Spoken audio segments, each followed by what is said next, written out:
Agora, questionamento. Professor, poderia explicar a visão da conscienciologia sobre a astrologia? Entendo muito pouco, porém muitos povos diferentes utilizaram esse sistema. Egípcio, maia, chinês, para citar alguns. Poderia a astrologia ser útil se fosse estudada no sistema moderno e interdisciplinar? Não, esqueça isso, que é besteirada. Manda a astrologia para aquele lugar, quer dizer, para a holoteca. Tá certo? Tudo é besteira, esquece isso. Horóscopo, essa situação, tudo é bobajada. Vamos parar com essas tolices. Isso aí é dentro do tolicionário, a astrologia é uma princesa, uma rainha lá dentro. Do tolicionário, que é uma enciclopédia de besteira. Professor, de que maneira o senhor vê sua participação na literatura espírita? Pois, embora hoje seu campo seja exclusivamente a conscienciologia, já ouvi indicar instituições espíritas, algumas com as quais você colabora, mostrando que o que importa é o trabalho ser sério. No meu caso, em particular, os livros Bem-aventurados Simples e Sol nas Almas me são muito úteis. Sim, eu nunca reneguei livro nenhum que eu publiquei.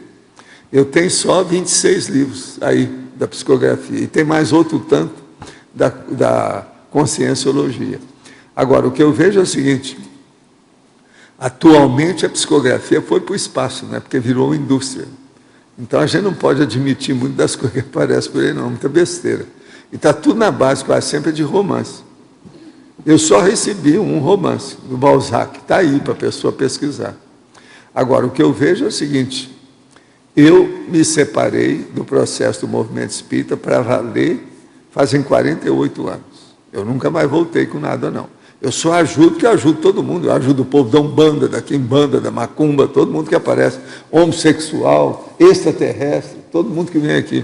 Até extraterrestre, eu trabalhei com um durante meio século. Ao professor, e também para ver Betógrafo. Olá, sou enfermeira, é de Arujá essa senhora aqui, de São Paulo. Olá, sou enfermeira, cuidei de minha mãe, já dessomada por muitos anos com diabetes e insulino dependente.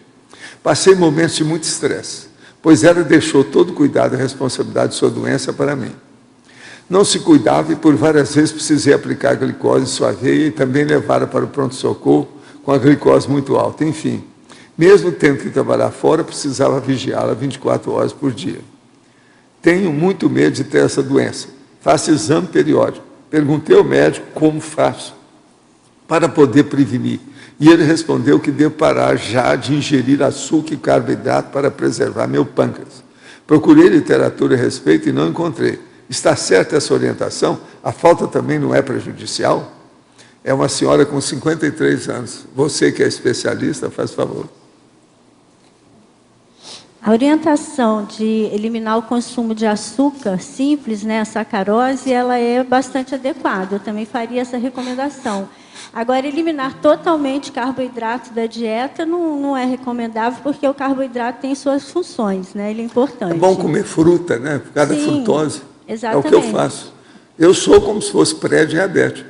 Eu só como, não como doce, nada. Isso. Então, a questão é escolher a fonte do carboidrato mais correta. Como o professor Valdo falou, as frutas, o pão integral, arroz integral, os alimentos integrais também são recomendados. Come manga. Só queria complementar aí, professor Valdo, nessa pergunta, o café. Quais são as principais repercussões que você percebe nas pessoas que têm excesso na questão do café, assim? A cafeína, o problema pior, a hipertensão, ela causa ansiedade, ela pode disparar uma síndrome do pânico, um episódio, né, de síndrome do pânico, para quem já tem predisposição para isso. Está mais relacionado à questão da ansiedade mesmo. Insônia. Agora, gente, eu queria falar para vocês aqui 20 itens das nossas. Tem muita gente que está reclamando aí que a gente fica fazendo escondidinho aí a tertúlia de manhã. Então, hoje eu vou falar aqui à tarde para os teletertulianos. Estou falando agora, depois que já tem mais de 1 hora, que já tem gente aqui também, e a turma já deve ter pego online da tertúlia. Então, eu vou falar algumas das sínteses do processo da paralencologia do último ano e meio, e principalmente os últimos meses, que nós temos trabalhado com a mini tertúlia de manhã, e que de manhã tem mais gente do que agora. Então, o processo são 20 itens sobre a síntese policármicas. Eu vou apenas ler o processo e a pessoa depois ela estuda aquilo que ela quiser. Síntese policármicas. Isso tudo é tirado de todas as orientações e sugestões dadas pela paralencologia que apareceu aqui nesse 1 ano e meio. A paralencologia e a comunex evoluída e suas instruções max-proexológicas. Max-proexológica quer dizer a programação existencial mais avançada, coletiva, grupal, etc. Orientações administrativas, os roteiros que a pessoa tem que ter. Buscar a natureza, a lignina e a ectoplasmia. Viver e deixar viver os princípios conscienciais. Trabalhar e deixar trabalhar com a TARES, a tarefa do esclarecimento. Evitar a rigidez e o rigor gestápico na administração. Levantar cedo, não dormir até tarde. Buscar o período anti-lucano, se possível. Não ver novela sem parar, nem internet, durante horas, diminuindo também os chats e os videogames. Buscar aglutinação interpessoal mais ampla, abrindo mais portas. Aglutinação interpessoal é quando a pessoa ela atrai as outras pessoas.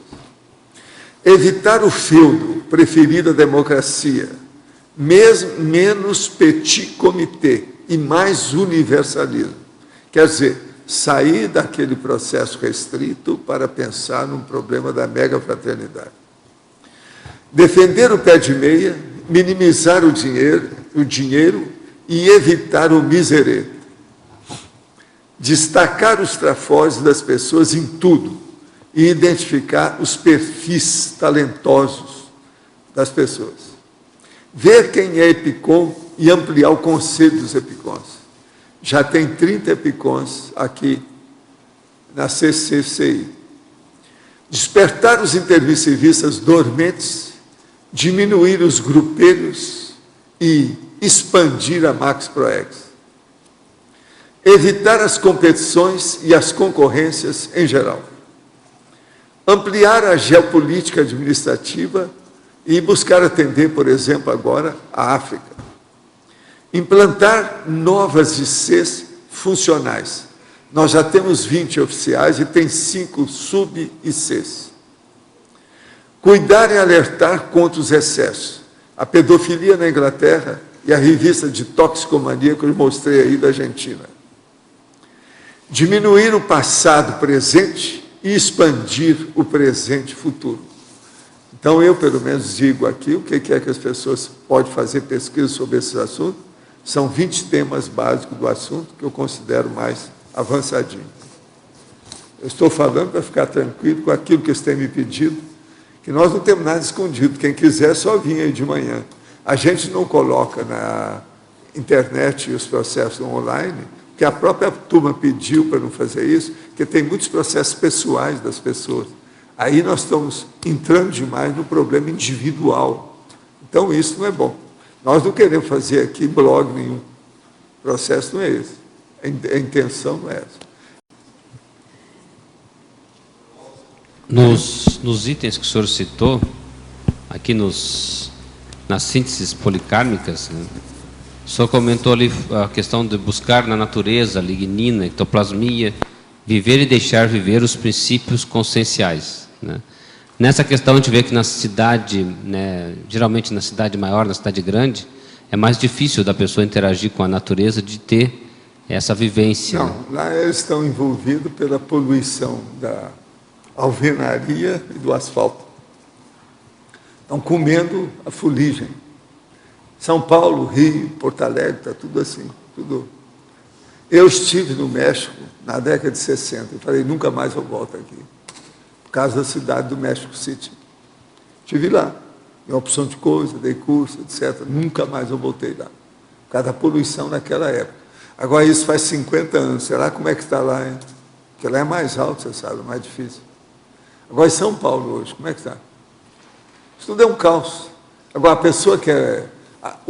a turma da baratosfera, as réus que aparecem aí, ficam doidas com a metrópole, porque nadam de braçada, é a baratosfera.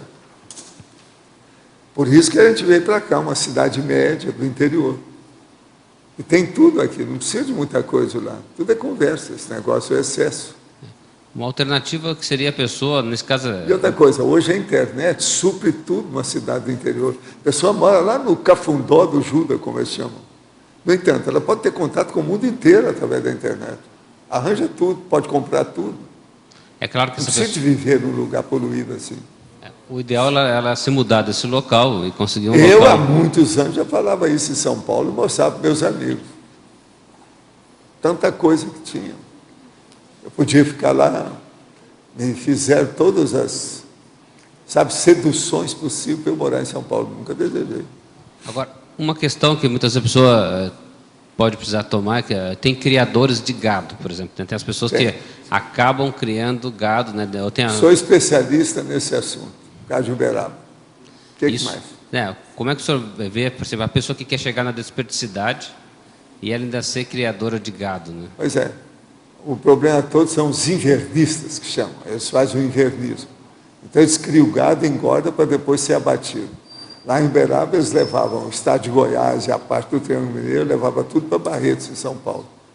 Só essa turma do rodeio, esse povo tudo mexe com isso. Agora, é o processo dos abatedouros, os curtumes, tudo. Isso aí tudo é mal assistido.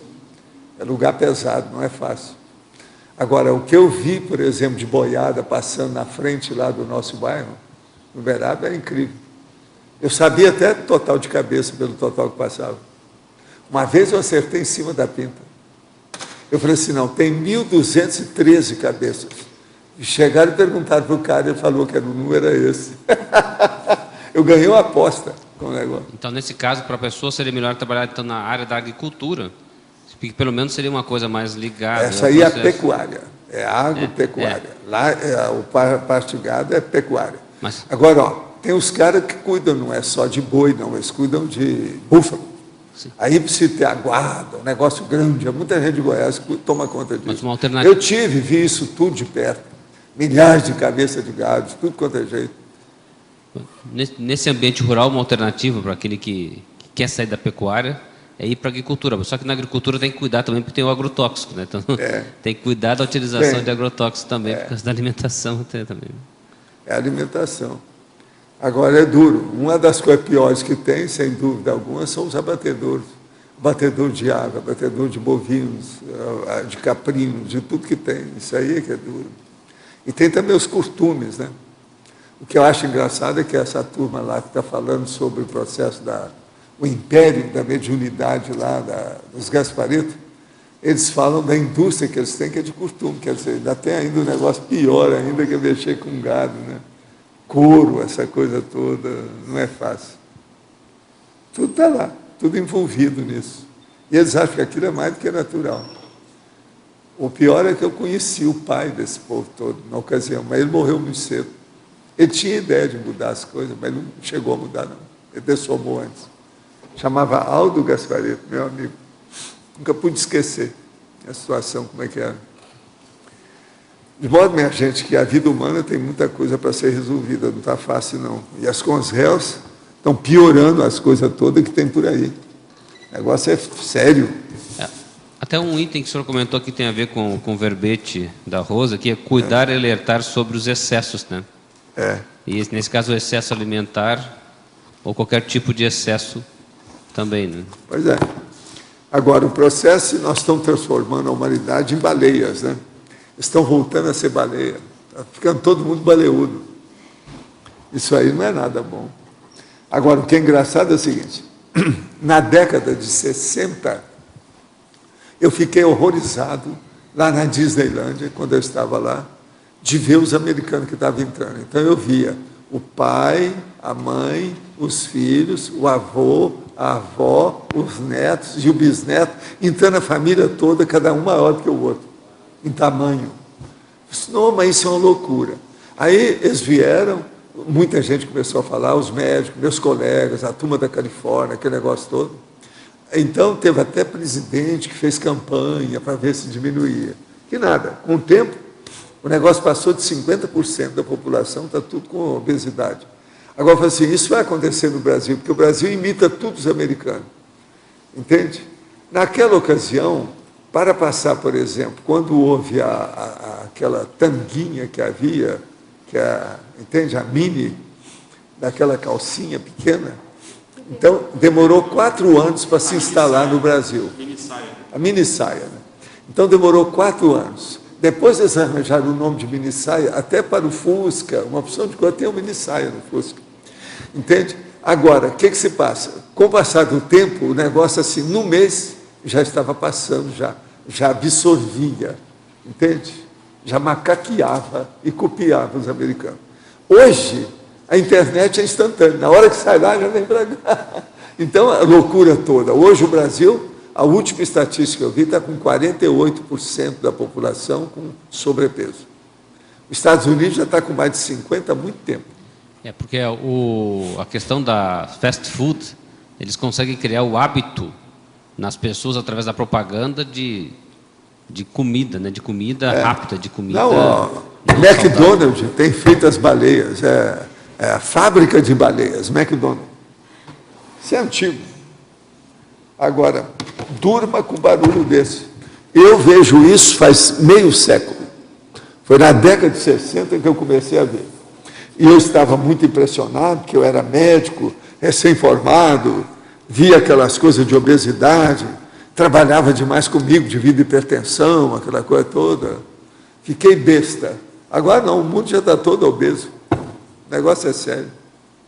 Você veja, há muita obesidade nas coisas. Agora, nós temos que distinguir, né, Rose, o processo do macroesplâncnico. Aquela pessoa que tem as vísceras grandes, os órgãos grandes, essa não é obesa. O problema é decidir quem é quem. Alô? É possível fazer uma avaliação também da porcentagem de gordura corporal. Pois é. E ver isso. Porque, às vezes, o IMC é alto, a pessoa é avantajada, mas nem por isso ela tem uma quantidade de gordura que seja inadequada. Agora, hoje, o problema é que já tem muita técnica para isso, né? Não tem jeito da pessoa errar. Se ela quiser andar direito, tem um jeito, não é isso? Tem sim. Não é só a dieta, é exercício, é a vida, os hábitos. É aquilo que eu falo, rotinas corretas dentro de hábitos sadios. Esse que é o caminho. Agora, eu queria passar uma informação aqui, que a OIC está desenvolvendo um projeto, uma proposta de trabalho especificamente voltada para o tratamento da obesidade. A gente ainda está trabalhando gente, nisso. então isso é o máximo. Isso é o máximo. Mas... Eu vou indicar para algumas pessoas que eu conheço. Tá certo. Tá? Aquelas que tiveram que aumentar a porta.